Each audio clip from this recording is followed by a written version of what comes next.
Podcasting from Woodstock, Georgia, welcome to Soul Solutions, a show where we overcome our fears and our limiting beliefs.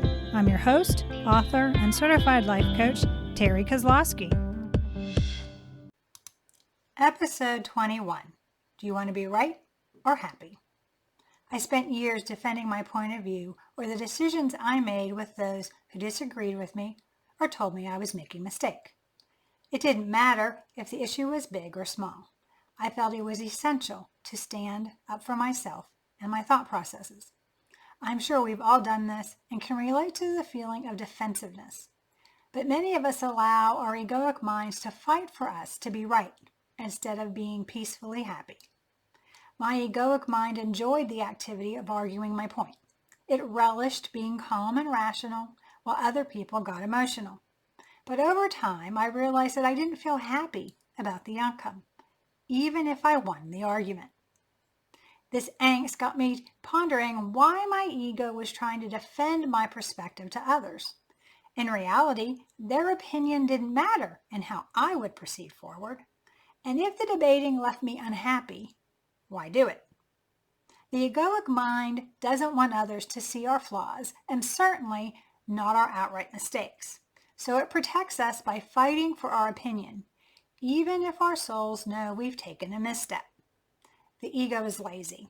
It would rather be wrong than feel the discomfort of growth by having to assimilate additional information. The egoic mind doesn't care about our happiness as long as it protects the image to others. The protective nature of the ego. The ego's job is to protect us from harm. However, the egoic mind thinks that being wrong hurts our image, and our persona thus needs protecting. So it hackles go up and it defends us by arguing to prove we are right. This fear-based response is one of a closed or fixed mindset. When the egoic mind argues, it also puts the other person in an inferior place. Doing so allows the ego to feel superior and thus elevating our position in our own minds. The adverse reaction shows the world our insecurities as we defend our position, even when we know we are wrong. I felt that being right was a virtue and being wrong was a weakness. I would not be weak. But this is a lie of the ego. So because I felt insecure, I argued with others and felt good when I got my way in the disagreement. But over time, me winning didn't bring me happiness. So why are we so attached to our opinions and viewpoints? Partly because altering our understanding of something is uncomfortable. There is doubt about if this new idea or perspective applies to us, or we learned our viewpoint from someone we respected or loved. But change is neutral, and our discomfort is a sign of potential growth. Maybe we need to unlearn something others taught us, or open our soulful eyes to see a fresh perspective. Duality imposed by the egoic mind. The duality of right and wrong is an illusion of the ego. When the ego thinks another is wrong, the soul knows that the other person is reacting fearfully or is missing information to alter their current perspective. The soul's compassionate nature desires to inspire others, not put them down. The ego lives in a dualistic environment, black and white, good or bad, love and hate. The egoic mind wants to control the outcomes as much as possible, but it's an illusion. The ego can never control. It just likes to believe it is.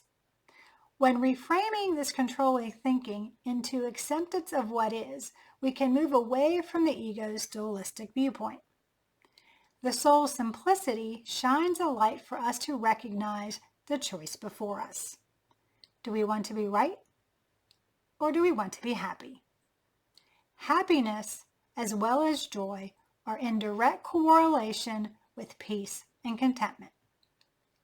When the egoic mind is trying to be in control, happiness is less likely to occur because the ego's monkey mind keeps the negativity flowing in our thoughts.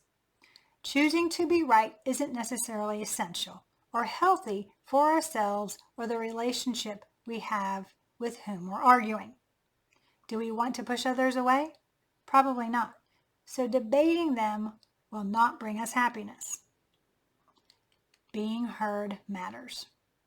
In the grand scheme of things, most debates we have in our personal lives have little consequences with who's right, outside of health and safety. Doesn't matter which way toilet paper hangs as long as it's there when we need it. Do the plates get clean in the dishwasher, even if it's loaded differently than the way we would do it? I've had disagreements at work with my boss and realized that it didn't matter if my suggestion was taken or not, but I wanted to be heard.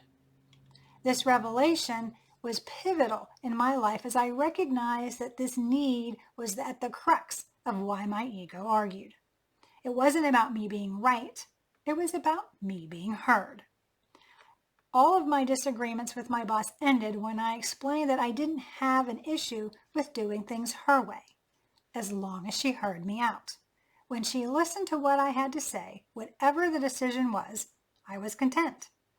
I felt she considered my viewpoint because she listened, and it satisfied my egoic mind. Don't allow the ego's stubbornness to keep us argumentative and stuck in a pattern that causes us harm. Choose to let go of the attachment to being right. Happy people have nothing to prove. I believe happiness is a conscious choice. I also know that the source of all joy is spirit, so it's always with us. In my journey back to spirit, I realized that I have to be wrong occasionally to learn to be authentically me. Because obviously, I've been wrong to live in a place of fear. I've been mistaken as I have had to unlearn many things. Being happy doesn't mean we're always right. It just means that it doesn't matter who's right and who's wrong because we are focusing on moving forward together. And if we are mistaken, then we have a learning experience that doesn't negatively affect our peace. When we realize that it doesn't matter who's right, it makes it easier for us to get along with one another, apologize for our errors, and move forward. So we have the choice to be right or to be happy. I always choose happiness.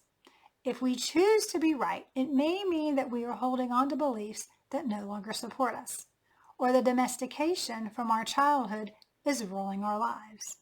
The longer we attach to being right, the longer we hold off our happiness. Letting go to be happy. When we are attached to being right and proving our point, we allow the disagreement to last long past what it needed to be.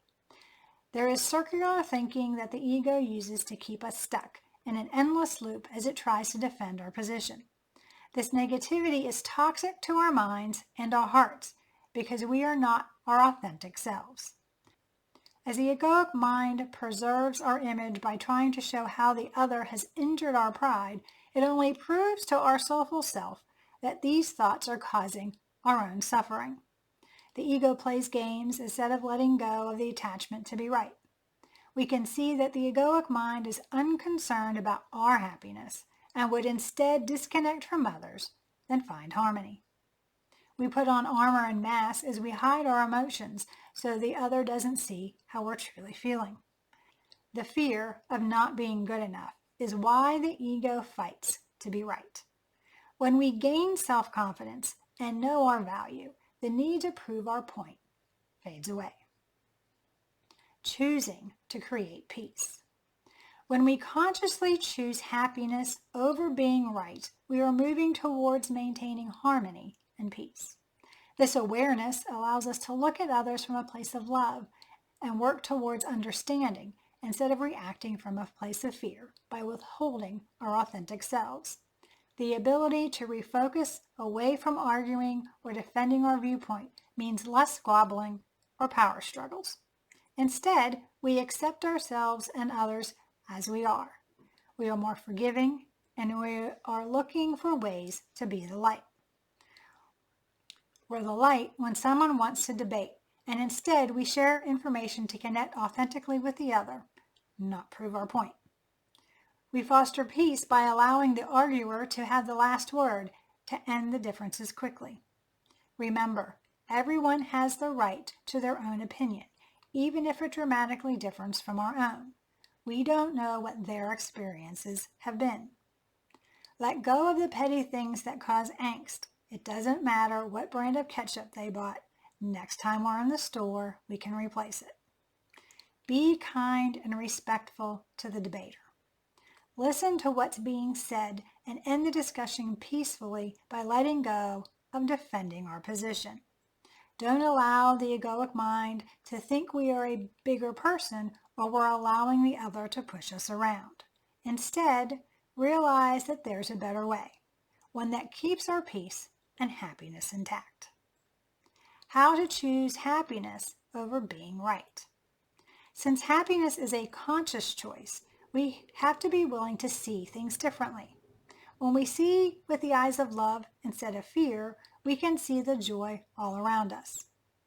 Choose to forgive others. Forgiveness doesn't mean someone is right.